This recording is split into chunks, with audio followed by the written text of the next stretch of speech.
Yeah, that's right. Good morning to the both of you. Well, downtown Grand Rapids is definitely a much more different feel compared to this weekend, specifically Saturday night and early into Sunday morning, where we experienced those riots and so much destruction. However, the National Guard is on standby, like you said, and a lot of changes as far as security and response to events like this weekend are going to be changed. In fact, I'm joined now by Emergency Management Administrator. Thank you so much for speaking with us today. So, I mean, what is your response to this weekend's events? Obviously, not anything like this has happened here in downtown Grand Rapids. So what's your response to everything? You know, it's unfortunate, but you know, with what happened, we established an emergency operations center, otherwise known as an EOC, to help support what's happening in the field, to make sure that we have coordinating information and making sure we have proper resources on hand to help support that.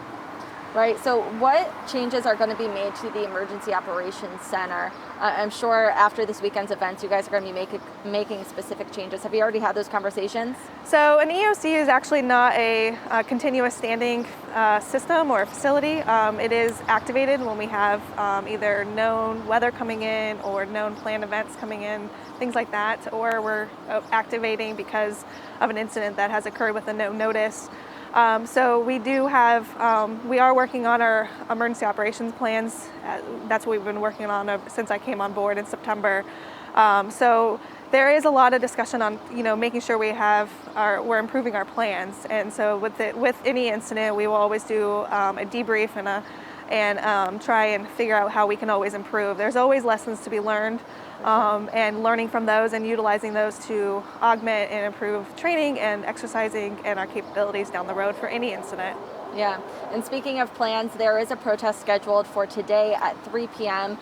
What is your response and plan going into that? So we still have our EOC activated.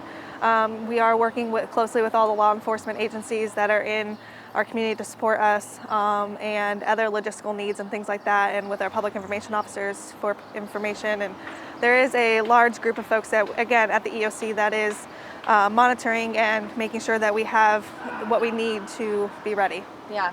Now, for residents that live here in downtown Grand Rapids, people that work in this community that are feeling scared, uneasy, just given everything that's happened, what is your message to them? You know, I understand that, and just encouraging folks to, be safe, and trying to stay home and stay out away from, if there is going to be any negative response this afternoon. But really, just making sure that their safety is at play and doing what they can with that. Of course. Well, thank you so much for your time. We really do appreciate that update. And of course, like I said, there is that protest scheduled for 3 p.m. today. Of course, you can guarantee that Fox 17 will be covering it. But for now, live in downtown Grand Rapids, Van Fish, Fox 17 News.